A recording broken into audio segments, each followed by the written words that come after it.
Allison, so we had a situation. Well, there was no situation, actually. There is a reporter I work with who's a great reporter. Very talented, and very, dutiful. Just excellent. Just a pleasure to work with. And this reporter does a wonderful job. Great attitude. Rises to the challenge. Awesome. The only thing is that, I'm an editor, so I'm finding mistakes, right? Mm-hmm. So I'm trying to find mistakes. I missed a big one 2 days ago, but the Robinson found it and we fixed it before anybody really noticed.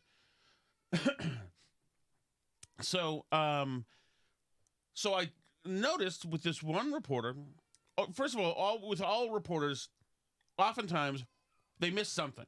They'll have an extra space here, or the wrong hyphen here, or they'll have the wrong word, or miss a letter here. Everybody does it. You've seen me write, so you know that I kept editors very busy.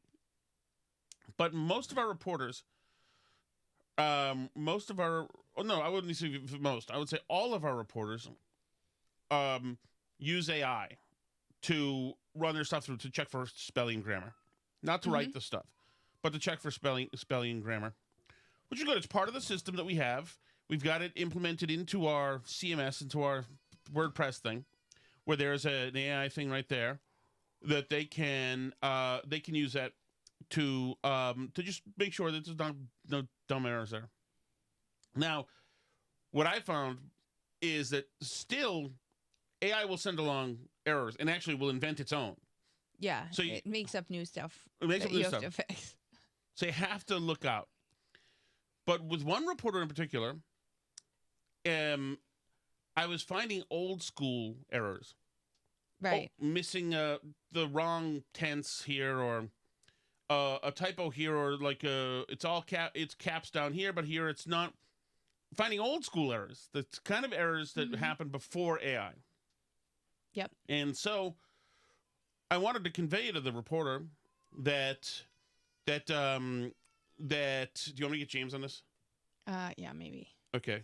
Phil. Right. I think that sorry, I am thrown off because I can't really fill because you were like mid-sentence. So I don't Let's talk about anything. It doesn't make sense, but whatever. Anyway, so yeah, the thing with the AI stuff is that it's not going to stay making up its own errors for very long. We're still at the super beginning of it. It's odd that it's doing it now. It's odd that it's doing it now. But so anyway, I sent a note to this reporter today and said, and I'm very delicate about this because this person's very productive. Right. I don't want to ruin that. If some people get sensitive about things, take criticism the wrong way, feel that they're being singled out maybe. And I don't want, because this person, I almost thought, is it even worth letting this person even know this? It's not, it's taking a few extra minutes out of my time.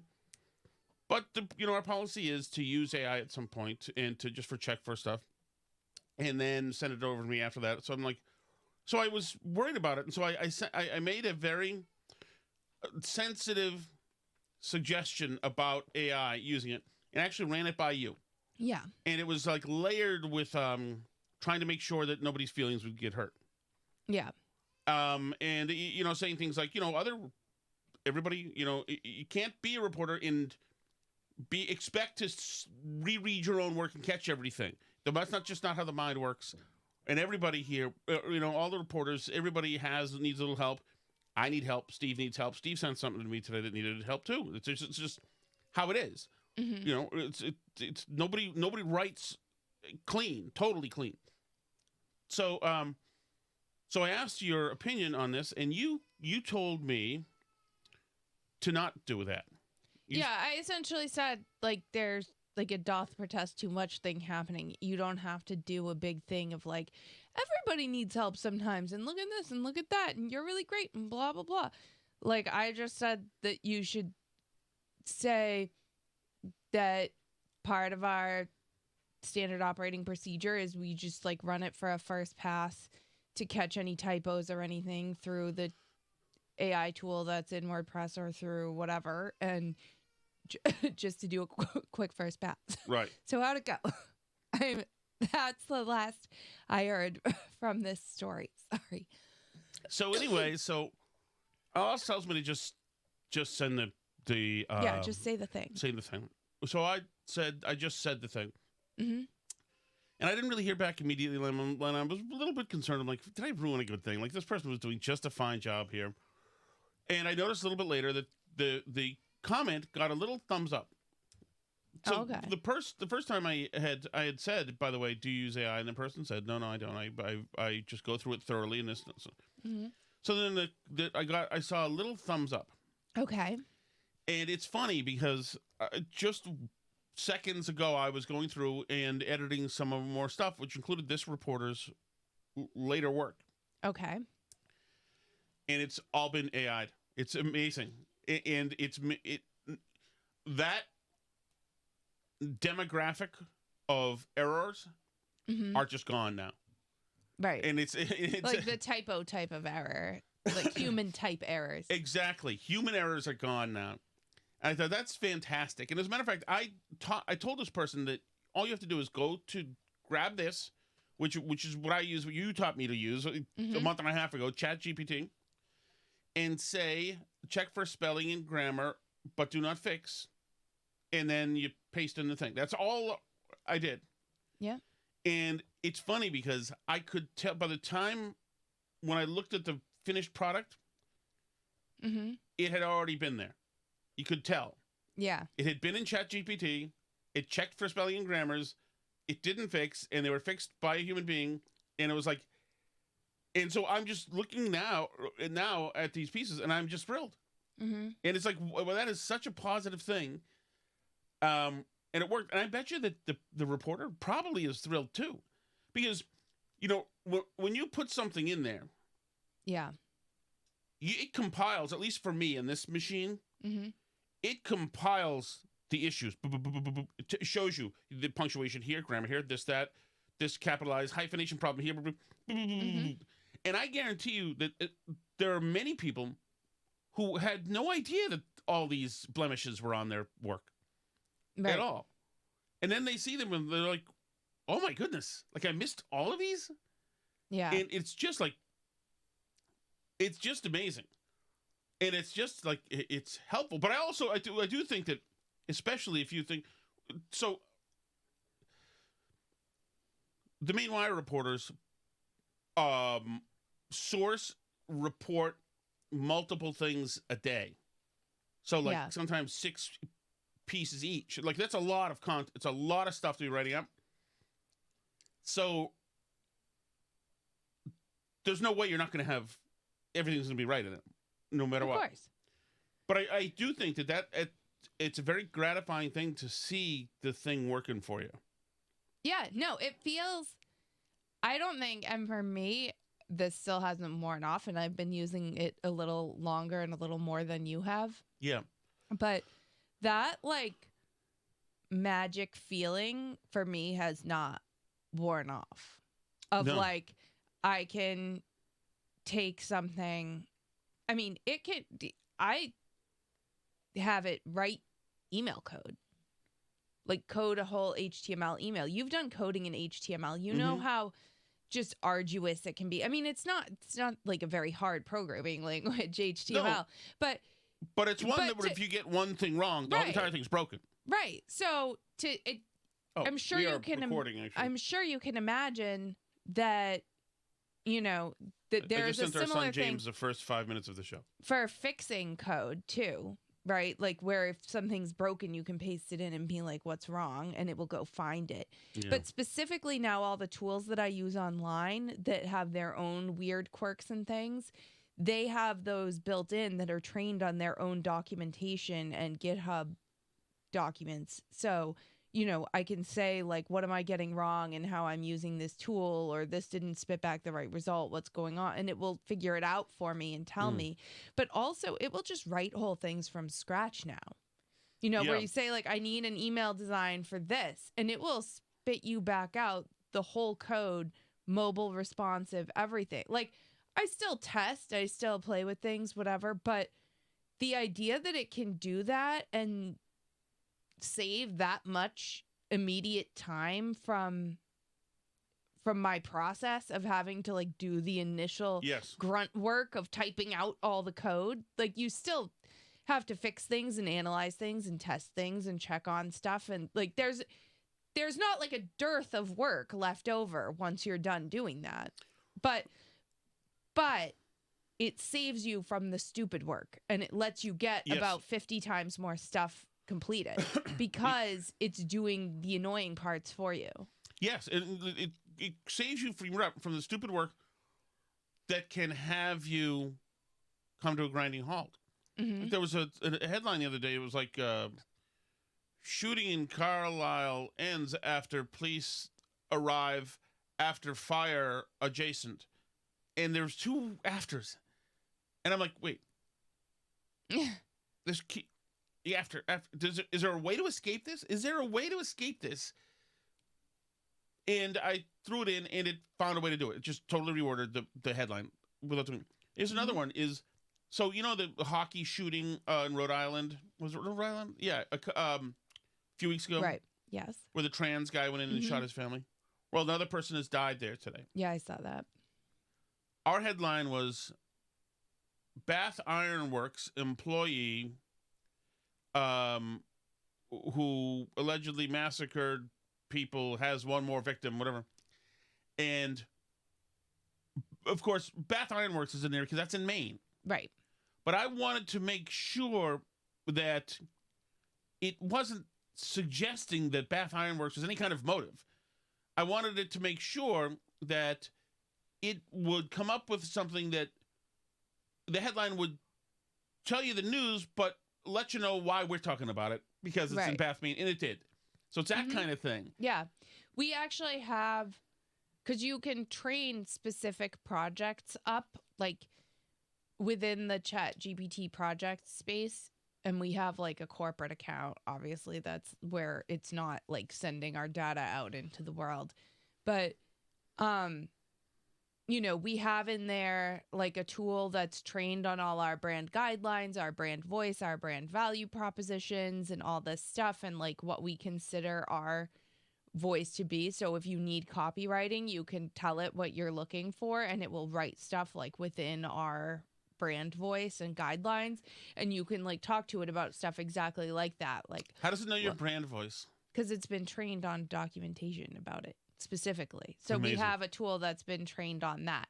And, you know, but now people are moving from generative AI to agentic AI, which is essentially, it's just a different way of using generative AI, but where it is hooked up to real stuff. So instead of just telling you, oh, you know, send this email that says this, and you go paste it into the email and send it, you can hook it directly up to your Outlook and say, can you reply to so-and-so's email and just let them know that I'll be 10 minutes late to the meeting today or something. And it will craft the email and send it on its own.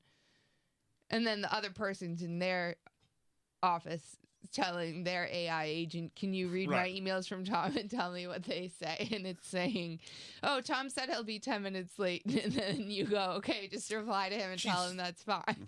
So, you know. I don't like the idea of somebody being able to boil down Tom's contribution to this Burn Barrel episode.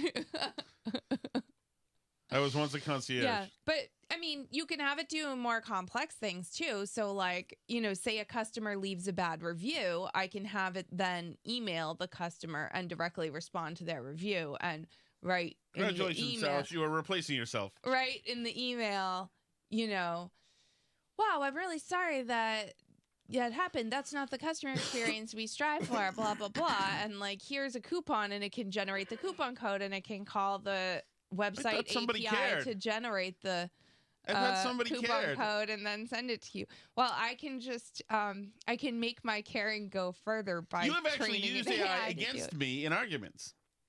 What do you mean? When we have had arguments, you've used AI against me. Well, I just run things by it to say to you. Right.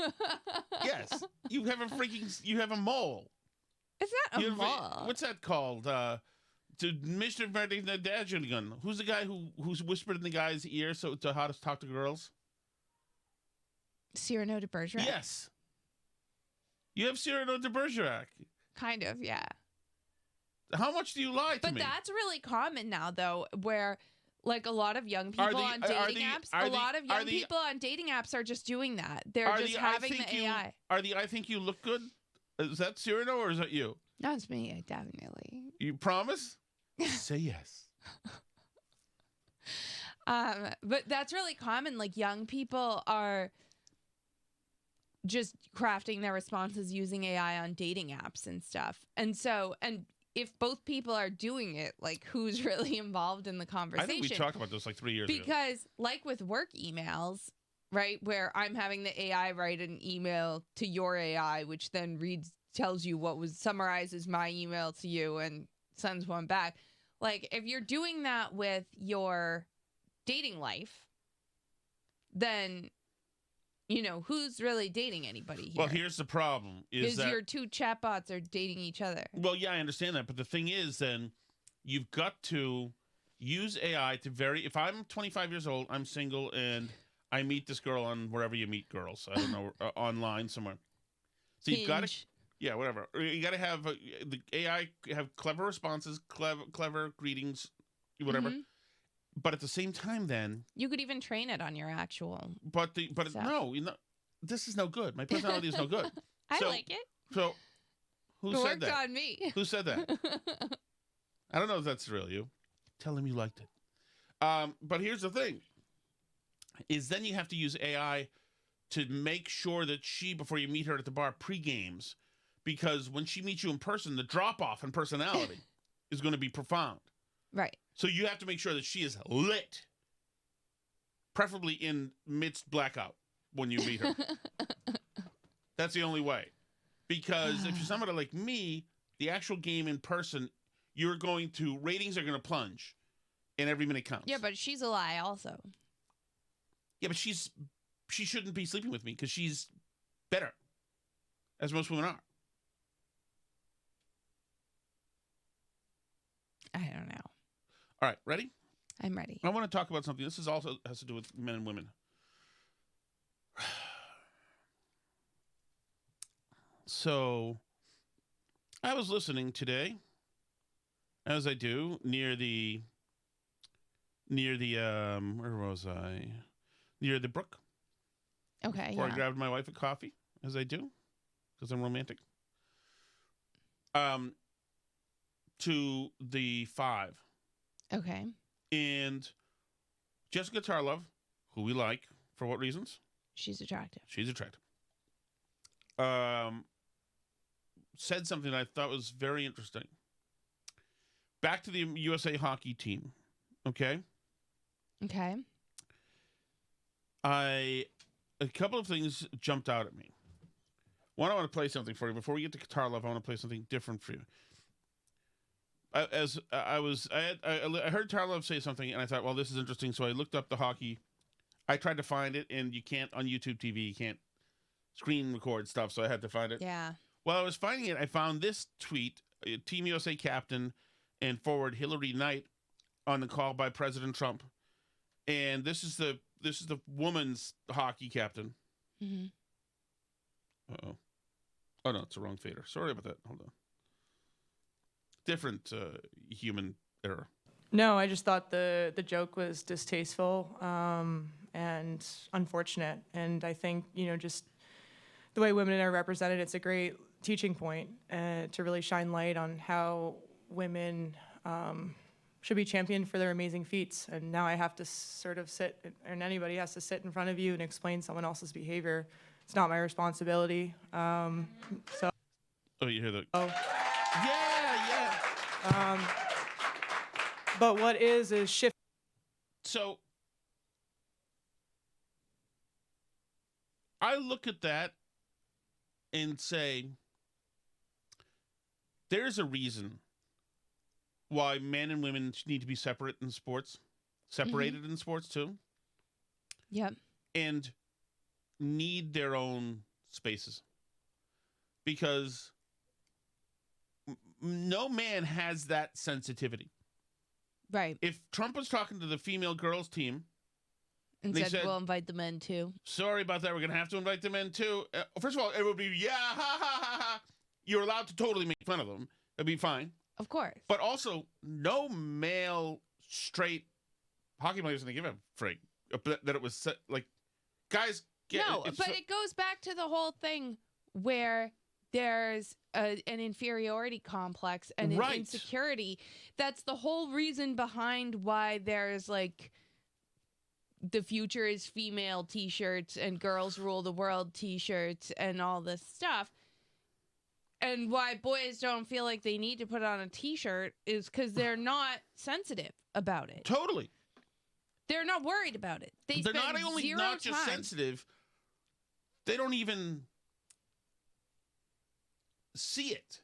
Well, and Like, I think a lot of like feminists and the type of like DEI people that worry about privilege and who's privileged and who's not and whatever, I think that they would argue that that is the definition of this sort of like systemic oppression that's happening, is that women spend time being worried about like being put down or not being appreciated or whatever, or all this stuff. And like these types of sensitivities about like, you know, they would say that white people don't have to think about race, but black people have to think about race because that's like all around them. Like men don't have to worry about being discriminated against for their sex or being not appreciated for their sex, but women do have to worry about that. Of course, I reject the premise that you have to worry about it. I agree with you. And also, in You're any being place taught that at you all, have to. in any place at all where there's a group of women who run a company, the humor is not like guys' humor. The talk is not like guys would talk. It's just like, it doesn't matter. It's two totally different things.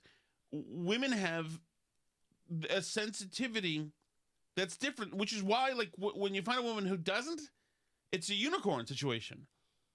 Like, a woman who can hang is a different thing. And I think, like, if you've got a woman... Well, that's why there's a whole cottage industry of women who like to pretend that they're women who can hang. That's like the one of the guys girl, the not like the other girls girl, the pick me. Yeah, but there also are... Because that's a thing in female world, is this concept of the girl who the guys like because she's one of the guys. I mean, like, it's a thing. Yeah, that is the thing, but there's also, the guys girl. I know, but they're also, and the guys have the same thing, by the way, where I remember being in my early 20s and we all talked about, wouldn't it be just great to have a girl who just hangs out in a baseball cap and like a sweatshirt and short, and like, and girls know to do that too, but it's all a lie. Girls put it on. Yeah. It's not real. Yeah. No. It's like, remember when Jacqueline Cashman told you about girls who like don't eat all day so they can eat hot dogs at Fenway and seem like they don't care about what they eat? Yes. Like, but yeah, she also said some of her friends used to do it just to mock fellatio, so that like guys, who knows? Jacqueline's a whole vault of stuff, but. Oh, I got a great story about her. I can't tell it, but I'll change the name at some point and tell you it. It's a great story. So here's Jessica Tarlov, okay? And I've cut it, so it might change abruptly, but this is the problem here. And this is everything she says is something that guys don't have.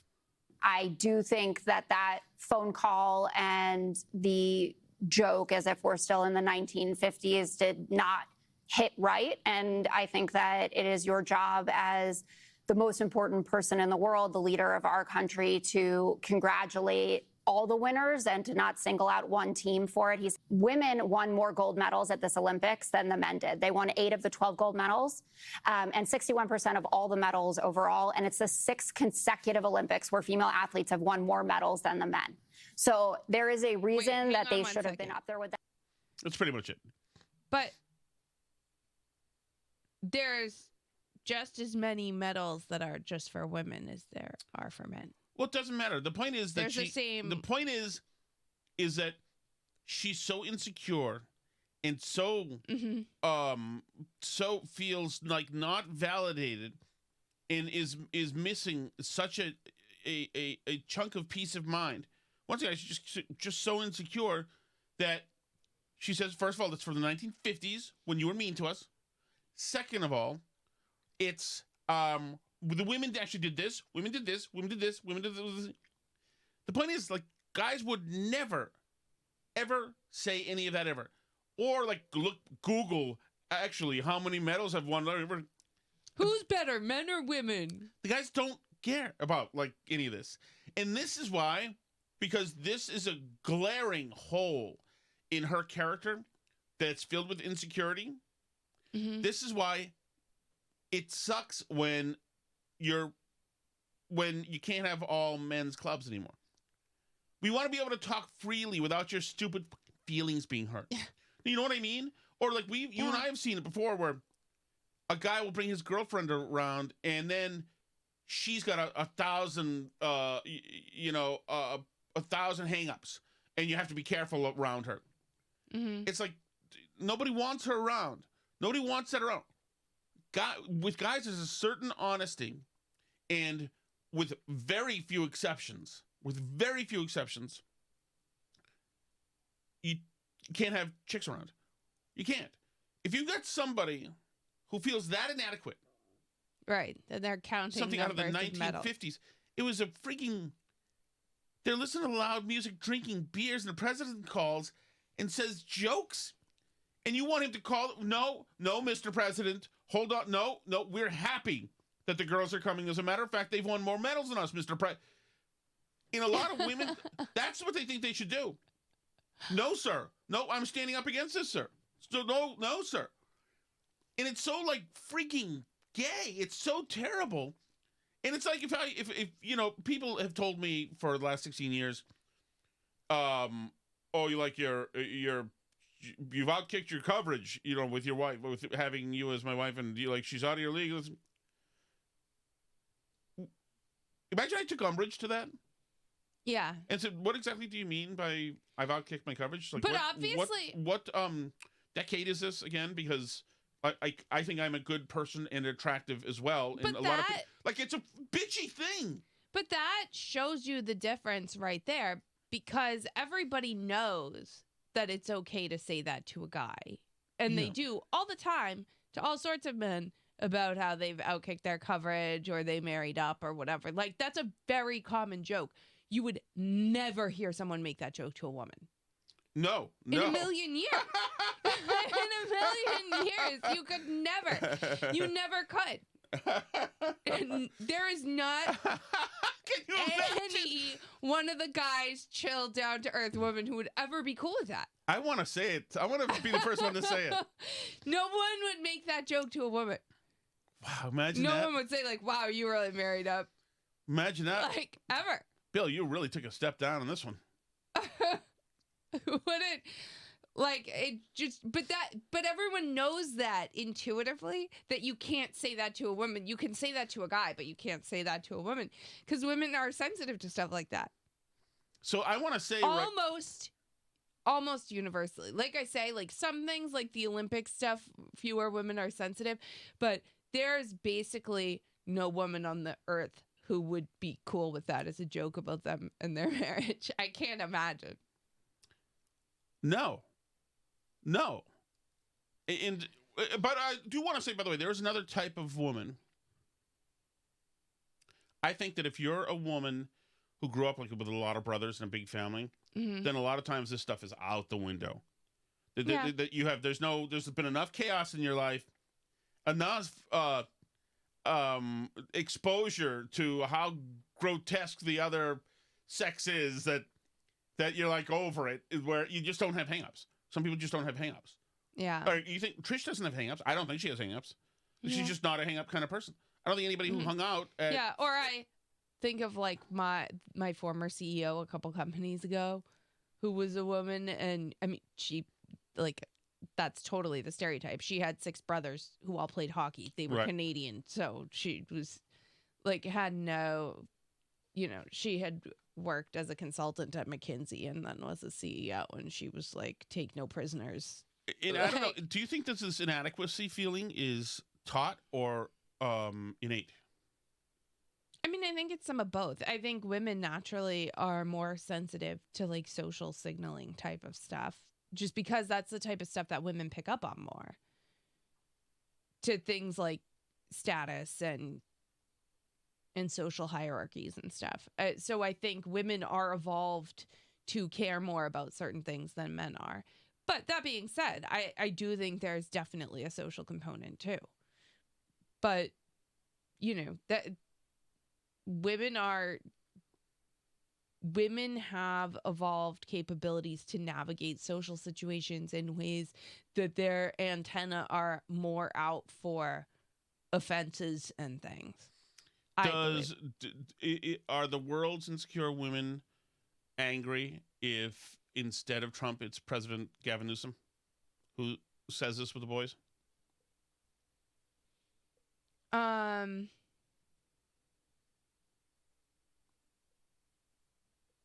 Probably not, but once again, I think that that's because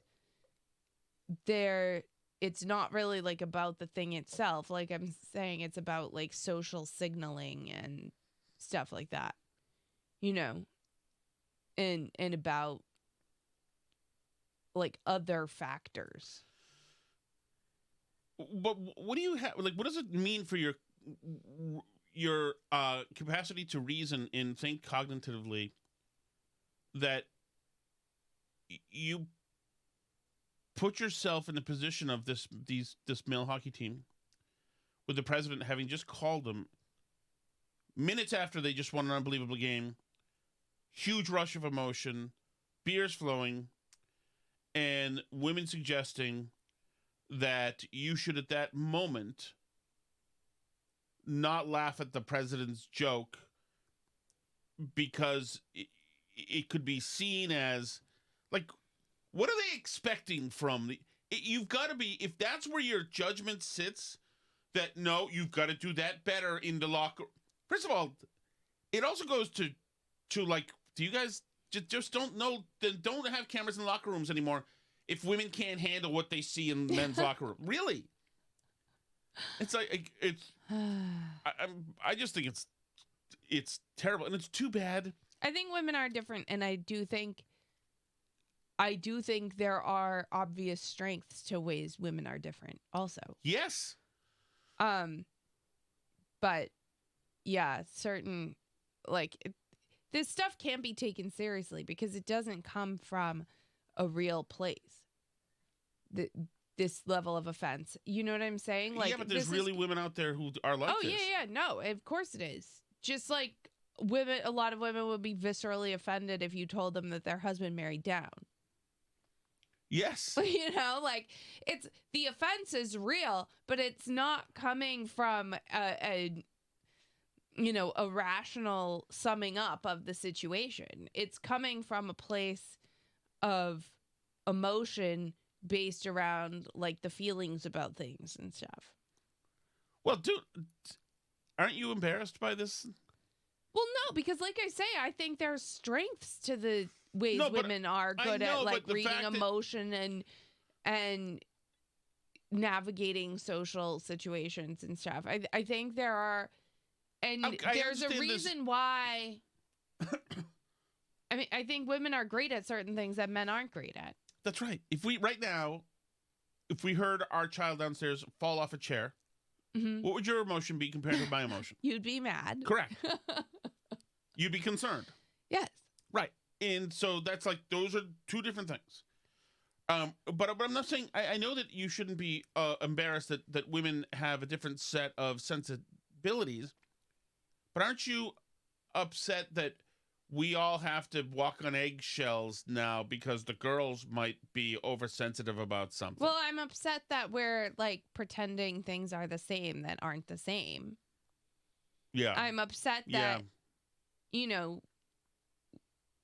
that we lean into these sensitivities and insecurities and sell girls t-shirts that say girls rule the world and tell girls that they can like beat boys in sports or whatever it is, because it sets women up for failure and disappointment and not being liked. Well, yes. And by the way, I think that also doing the not like the other girls pick me shtick also sets women up for failure and disappointment, both with men and with women, socially. Yeah. That trying to pretend that you are like the guys and one of the guys. Yeah, you've always hated that. Well, I think that Alice doesn't like a chick who No, wears well, sunglasses first of and all- smokes a cigar. so. First of all, no women like that, and women are very clear about that they find that offensive when other women do that. Second, it's almost never real. It's almost always a complete put on Right. to one degree of self-deception or another. Like, By the some way, when women it comes to think the they're real sunglasses about it. and the cigar, it's also put on with many men. So But I think that the other thing is that trying to get guys to like you almost always is fruitless for women. That trying to I get don't guys know, to dude. like you by I But- don't know. I don't think that it actually. I think guys act like they're impressed by it, and I think at a surface level many are, but I think ultimately, usually, guys end up falling for the feminine girl who's a little more definitely. mysterious, a little more removed. Well, because little half of the less draw to a guy aggressive. is all Yeah. physical. And Well, and I think there's an aspect of mystique around femininity and womanhood and being Yes. different and not being one of the guys that leads men to actually have more respect for you than the fake put on chick in the baseball cap girl who's cool with making fart jokes or whatever. You know what I'm Alice. saying? But you get what I'm saying, right? Yes. So I think it's But by the I way, think it sets up failure in a variety of ways to pretend for women to pretend that they're like that, especially when they're not, but which the other- they almost never But are. the other sales pitch is also a sales pitch. It's also a production. It's a campaign. Like, But it's a the production you I that's- talked to on our first date and even our second or for whatever Uh-huh. is a little bit different than us now. Now there's no like your best foot was forward. Although it was, I mean, it was a huge step down for me. So for you, it was no. But what I'm saying is, it was a huge. You know, like people do put on a fake. I mean, I always have because I have no game. But yeah, I know that there are some guys who actually just go out and have fun on a date, which horrifies me to this day. I can't imagine ever having fun on a date, which is why I brought reinforcements against you when we went out. Mhm. You know, it was 3 versus 1. I would have had fun anyway. I know you would have, but I didn't. I had no way of knowing that, and so I didn't. Just all right. Should that wrap that up? Yeah, we should probably head to the chat.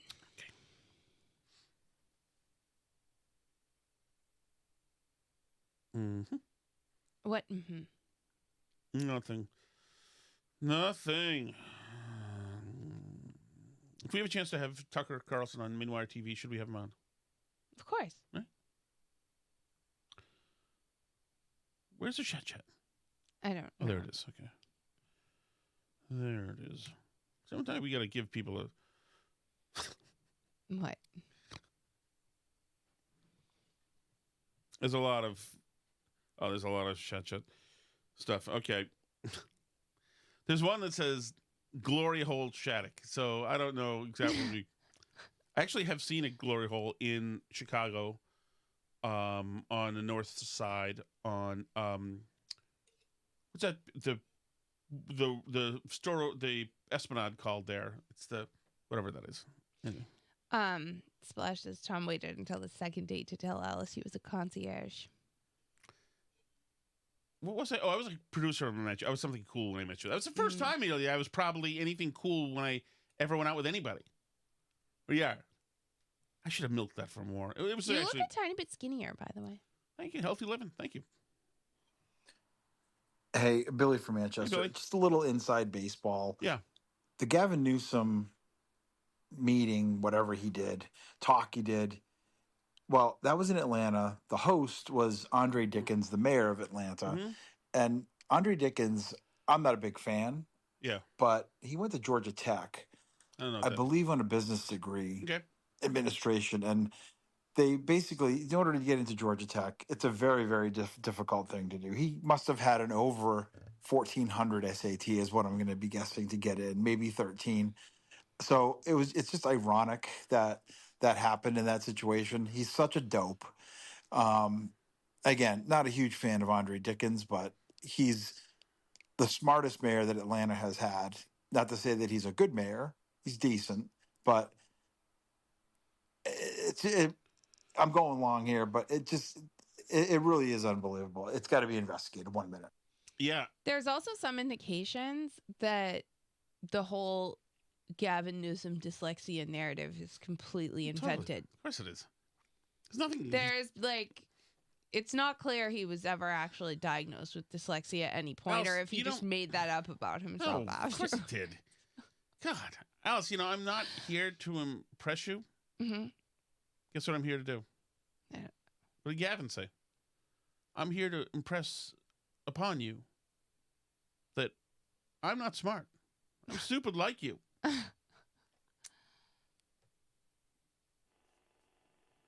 Oh, hi, Alice and Tom. There we It's go. Jennifer. From Hey, Jennifer. Oh, my goodness. It's been way too long, Jennifer. You left with sky-high ratings, and we didn't hear from you.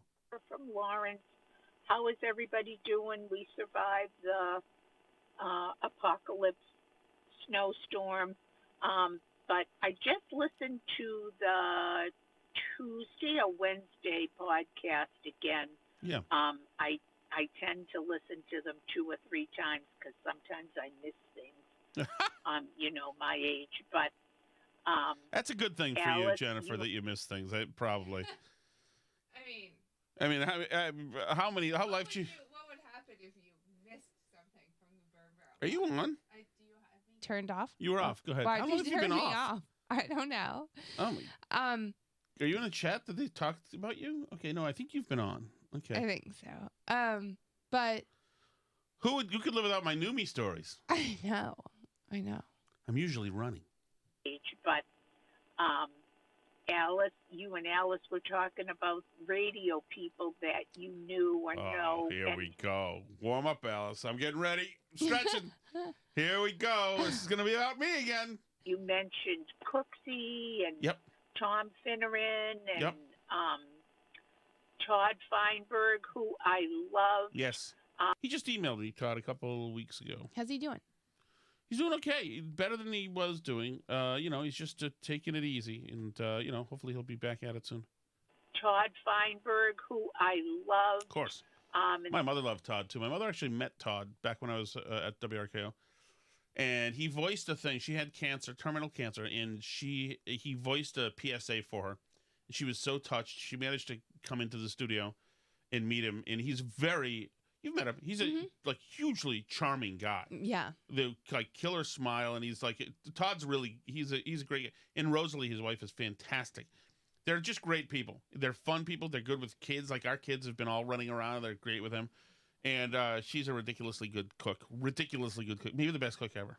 then the other night you were talking about the guys from WBZ, and I love them too. And Yeah. Larry Glick, He was the best. Lorenzo Glicciano, he used to crack me up. But Tom, I love your stories. Love your Thank you. stories about Beacon Hill and all your crazy romping. You guys Thank are you, awesome. Jennifer. Hope everyone is well. Thanks. Thank you, Jennifer. 114. Oh, my goodness. It's fantastic. Jennifer, it's great to have you back. Thank you very much. Also, do you remember the name of is anybody in the chat? I'll let you have this for a second. If you get this right, we still get we send it to John. Who gets the melted remote? Yes, John in Greenwood. We still got to send him that remote. If somebody gets this right, I will send you a bottle of, what's the one that we didn't touch because we think the flavor is disgusting? Pineapple. Pineapple. Chelsea Fire. Yeah, wicked hot sauce. It's unopened. Unopened. If you get this right. Who was the name of the PI, private investigator, that Larry Glick used to have on? Great. My mother also thought that this private investigator was very handsome. I do not know. I wouldn't think you would know, Alice. But if any of you guys know, you get that bottle of hot sauce. Somebody in the chat will know, I'm sure. You guys will remember. You missed this, Alice, but in the early 80s, PIs were in. Private investigators were in. Thomas Magnum, Simon and Simon. Who's the guy who had the boat? That guy, Matt Houston. Yeah, it was Matt Houston, right? That's right? You guys remember. Anyway, somebody might know this. This is deep cut WBZ. Okay, here we go.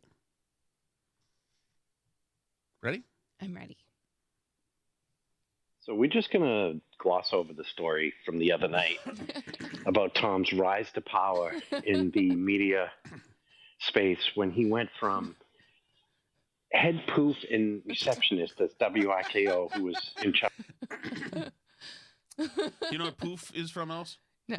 I believe that's poofta, the English word for homosexual. This is a slur that we're hearing from Mr. and Ken. Of taking caller complaints and letting everybody know the cupcakes were in to be program director overnight because of some scandal with the Celtics. And if it's about the guy cheating with somebody's wife, that was years later. So I'm not sure what the scandal is other than... Whoa. No, that was 06 is 06 is when RKO got the Celtics. It was, I think it was 05. Well, I was there at 04, but maybe it all happened in 04. But yeah. So what happened was RKO got the Celtics, the rights to the Celtics. The executive producer at the time, who was a great guy, really talk radio, knew everything about talk radio. He leaked it to the Globe, I think, or the Herald, that RKO was getting the Celtics. I think he was trying to create a groundswell of protest against it because this guy loved talk radio and he didn't want basketball on the station.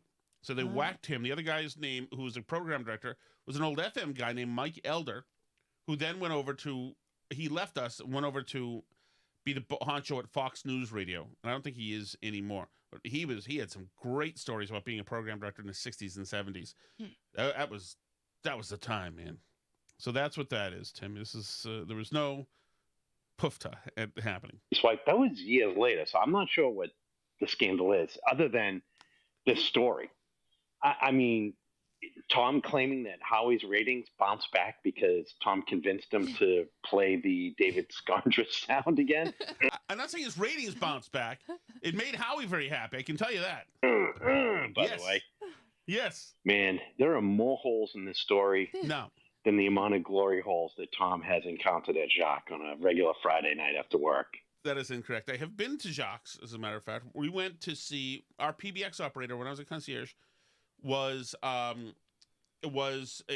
drag performer, and so we all went with him to Jacques, and one of the girls or two of the girls who were there with us had their wallets stolen or pocketbook stolen, so it turned out to be a very scandalous night. But our guy, I think his name was George, our PBX operator, won Miss Gay Massachusetts. Wow. So there you go. We tried to get into Jacques, remember, Alice? Did we?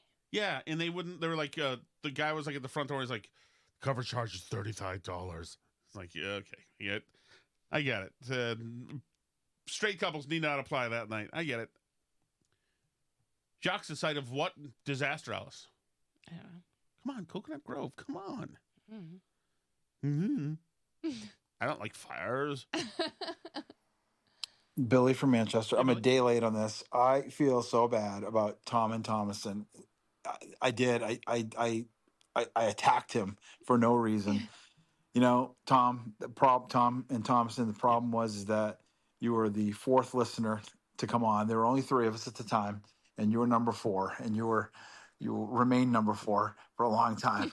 So I think it had a little bit of a problem with letting new people onto the team. But I didn't know that Thomaston was a town in Connecticut. So I immediately thought it was all fake.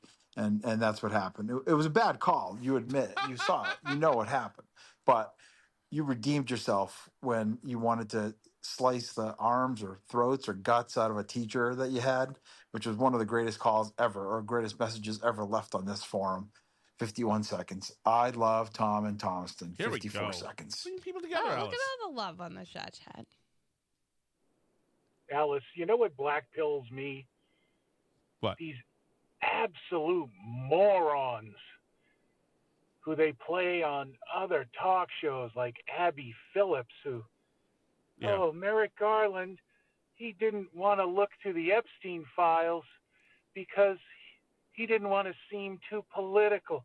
I think they act completely stupid Yeah. to just wear everybody down. That's what I think. I think AOC's whole thing about being completely moronic, that might be an act so that she just looks like a dummy and makes all kinds of bread and cruises through life. I mean, there are people like that, but it's black-pilling me because I am just so tired of it all. I hear, man. I think that's absolutely true. I will say this about It Abby. is amazing. There do seem to be a lot of stupid people who are Yeah, there really are. just super I mean, Scott successful in Jennings life. would have 20 years ago just been one of the panelists. Now he's like the most prolific guy in the world, and he's Right, good. because he can push everybody Yeah. around because they're all But midwits. I'm sorry, I'm going to say for Abby Phillips, Alice, You think she's hot? I think she might be hot. Something cute about her.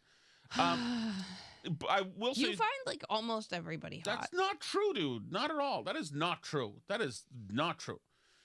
But I have heard her before go on to like.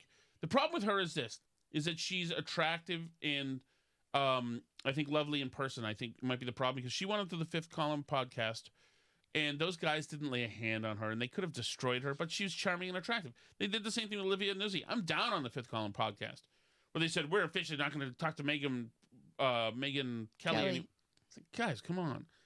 But I think you still pay them, so maybe you should turn that we off. should stop if paying you're- everybody.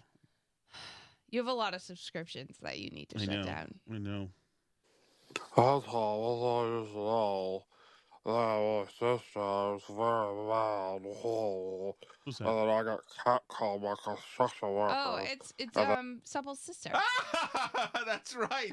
Cat called by construction. You sound like her. Her name was Beth, by the way, if you want to know. Oh, God. I remember she and her sister. I brought her sister to meet her when she came into South Station, and she goes and she hugs her sister who arrived on a train, whatever. And I go over there, and I said, "Hey, Beth," and she's like, "Can I talk to my sister about her grandmother for a second?" Or, I'm like, "Okay, sure, sure." God, you suck. And one time I was shoulder dipped by a watermelon. Yeah. I won't go further into her, but she's. By the way, both of them ungoogleable, unfindable.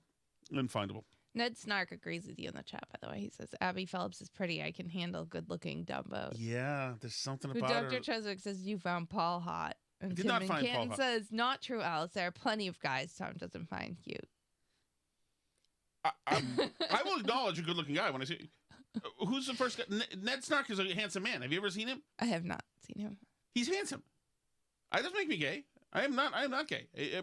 But I think that the kid who played Marcus is good looking. Okay. So, Jesus.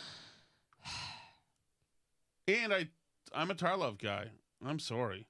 She is definitely the kind of woman, though, you... Pardon me? What? What? Dr. Cheswick says, Beth, I hear you gurgling, but I can't come home right now. You don't even know what that is, do you? I don't know what it is. It's Ace Frehley. You know who Ace Frehley is? No. Okay. That's good. Billy in Manchester. Hey, Billy. I'm in such a good mood after just work's been good. USA Gold, the greatest State of the Union speech ever, greatest speech ever. Yeah.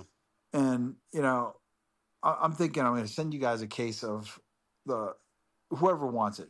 Tom, get a running order of who wants. I'll spread the wealth of this incredible secret sauce. And I will send a few boxes down, and you can send it out to your friends. The 6 and. Will it make it out of here? Yes. If If you it's send barbecue some, sauce, yes. you're not a big barbecue sauce guy. You I might respect share. barbecue sauce. You might share barbecue sauce. Yeah, no. Well, barbecue sauce is its own separate use. For slow cooked, good chicken drumsticks, I'm a barbecue sauce guy through and through. barbecue sauce mixed with mayo is the most gorgeous thing in the world. But our daughter is a huge barbecue sauce guy as well. I don't think that's true. I eat barbecue sauce. I don't think our kids like barbecue sauce. Listen, shut it. Understand? Enough of this with you. Okay. A lot of this. Thank you, Billy. Yeah, if you send some up here and somebody wants some, I will send it out. I will actually walk to the post office, which is down the street, and I will send it out. I've sent it to Justin. He knows. Half people that listen to the show. I'm guessing I'll buy about 7 bottles. Send it down to you guys if you want. That I will leave that up to you. You give me the go ahead on that, and I'll take care of it. We'll spread it out to, even though Julie and Phil think I'm Jasmine and Crockett for some reason. I mean, but Tim, Stephen Merrimack, these guys, Chesowich, you guys are all going to get it. All right, 59 seconds, a minute. Leave it at a minute. Nice. Well, absolutely. Let's do it. Steve Merrimack is close. I can see him. We can possibly do it. Tommy from New Hampshire drives past here all the time. I saw there's an event in Merrimack, by the way. An event? Yeah. You know how we had our town anniversary a few years ago? They're having their town 150th. So they're doing a fundraiser. Oh, what did they used to be? What? What did they used to be? I don't know. Anyway, it's 150 years of Merrimack, and they're having a fundraiser that's a prom for grown-ups. So I'll do it. Maybe Steve will do it. Maybe you'll take me to the prom. I'll take you to the prom. I never went to my prom, oddly enough. Never went to my senior prom. I got some bad advice earlier in my life, though. Like, ask this person to the prom. Ask this person. Oh, man, I got bad advice from people. People literally, oh. Oh, man, I don't want to think about it. Okay. I'm just re-listening to some shows and cut this little tidbit from the other night's episode. I believe it was number 1456. Mm-hmm. Assassinate people who've done that crap since 1994, when I first met my first guy who's...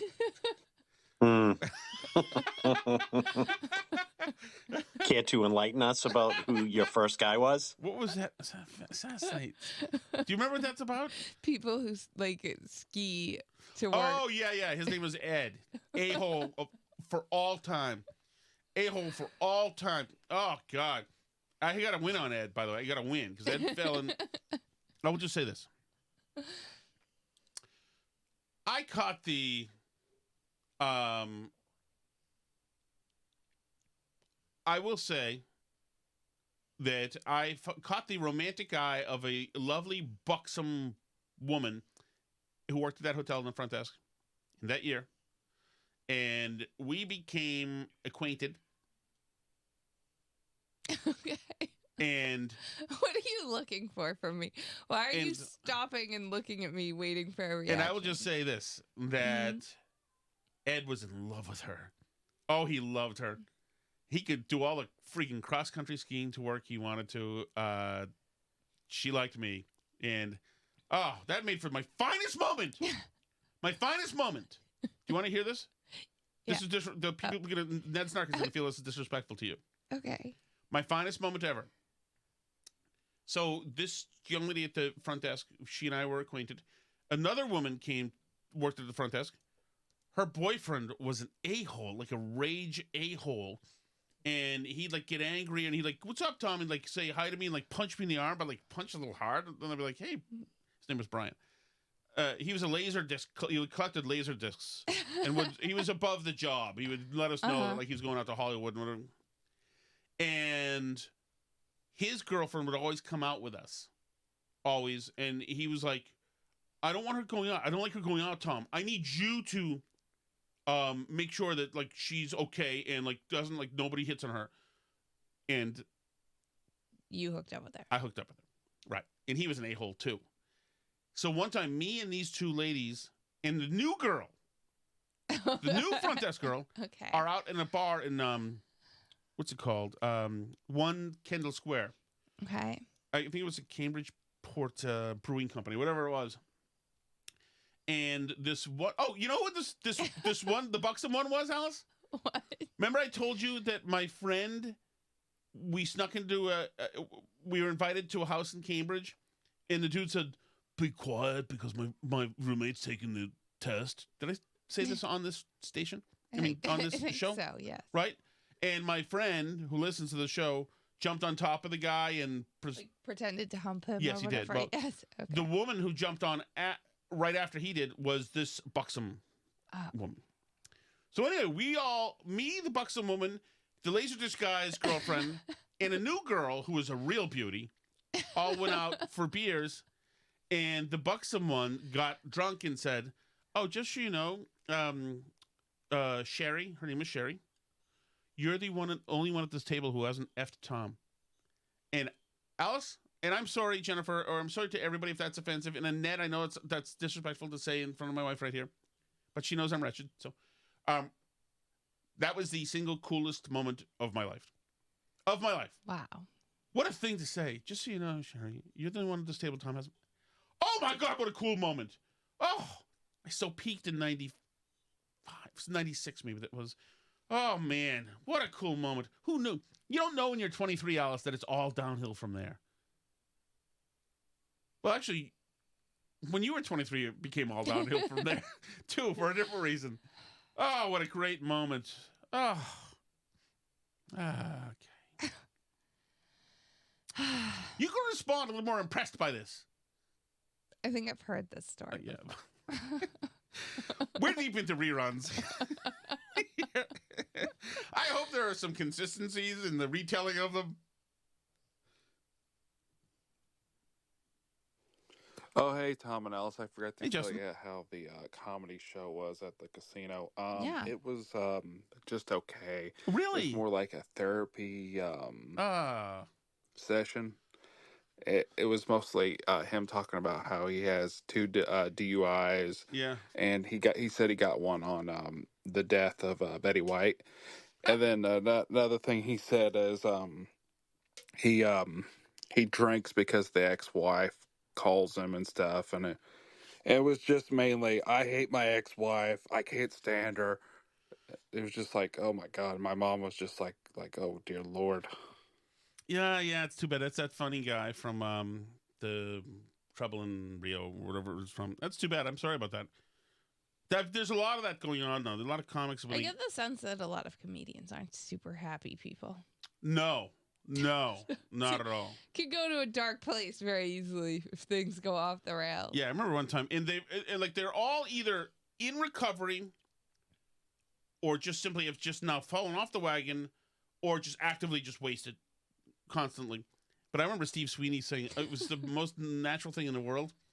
We were talking to him. He used to come into Herald Radio, and he said, he's like, one time we got so effed up at the Hong Kong in Cambridge that I was on a coke bender or something like that, and he was on some drunken bender, and he said he ended up like in Taiwan or something. And we said, well, how did you end up in Taiwan? And he said, I don't want to talk about it. I'm like, wow. Great guy. What's the chat saying? Nobody knows the PI from the Larry Glick show? No? Let me go back up to that. Hang on. It's important. I'm surprised. It's a deep one, though. If you get this. Let me see. It's hard for me to tell if these are like the answers to the question. Ned Snark said Thomas Magnum, but that I think is related to Magnum PI. Splash said, all I remember is he had some sock hop style song, Glick Nicks. Or Glick Nicks, yeah. How are you, Glick Nick? Gil Lewis. Oh! That's Ned Snark? Is Ned that right? Snark! Okay, there you go. Friggin' bravo, mother effer. That is great, Ned. So you have to send him your pineapple hot sauce. You are getting the pineapple hot sauce. Send us your address. That is freaking great. What a freaking grab, dude. That is incredible. Oh, my God. That is bravo. Freaking, that is Flutie Phelan right there. Do you know what that means, Alice? Like Doug Flutie? That's right. And what did Flutie do to Phelan? Is that like the like Hail Mary? That's right, LB. There we go. Hey, Tom. Hey, Alice. Tom from Thompson here. Hey, Tom. Every time I look at Al Green, I think if you were to put a fur coat and a hat on him, he would look exactly like one of those pimp characters from a 1970s blaxploitation movie. Yeah. Those are just the vibes I get from him. Yeah, I agree with you. 25 seconds. He's got the look. There's no doubt about that. By the way, that reminds me, it's a great show to show, if he understands it, to show my 12-year-old son. Have you ever seen the movie I'm Gonna Get You, Sucker, Alice? No. Oh, great movie. Great scene by Chris Rock. Great movie, the Wayans Brothers. Do you know the Wayans Brothers, Alice? Yeah, from White Chicks. White Chicks? What's It's that? a movie where they pretend to be white chicks. It's Really? Yeah, that's the only thing I know them from, really. Oh, just the classics. Hey, you Brahmin boob. How dare you? Dare you? Yes, sir. Explain this comment? What? Right, because without coming, he could have said something else. Right. A name for an Irishman? A name for a homosexual? We're waiting. Hey, you Brahmin boob. Care to explain this comment? Right, because without coming, he could have said something else. Right. Oh, I see. A name for an Irishman? A name for a homosexual? We're waiting. I believe, Tim, I don't know any because I'm not like that, but Alice probably does. What is it that you call Dylan Mulvaney, Alice? What's an F word that you usually use about him? I don't use that. I believe Alan Cumming is an alternative lifestylist, I believe. Alice is the one who hates those people. So that's not true. But it's not me. Thank you, Tim. Yes. I don't hate anybody. I can't say that word, Tim. I also don't know the word. Alice knows it. She loves the word. So that is that. Thank you so much for Best listening. Chat week ever. My Chat goodness. Chat And has Barbara, been on welcome fire back. this week. Not Barbara. Jennifer. I'm sorry. Jennifer Who's from Barbara? Lawrence. Our neighbor who pays our son to shovel our driveway. That's Diane. The other one's Barbara, though. Oh, is she? Okay. Well, Barbara was also our 98-year-old PBX operator who I don't want to get into it. Okay. I don't know that she loved George. Thank you so much, guys. Great chat. Great week.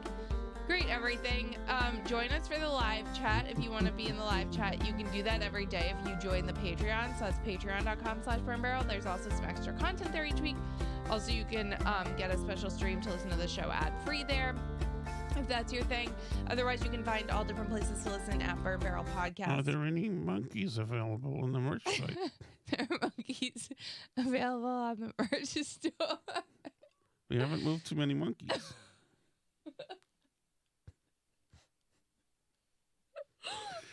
Put how to move more monkeys into Chat GPT and then tell the people.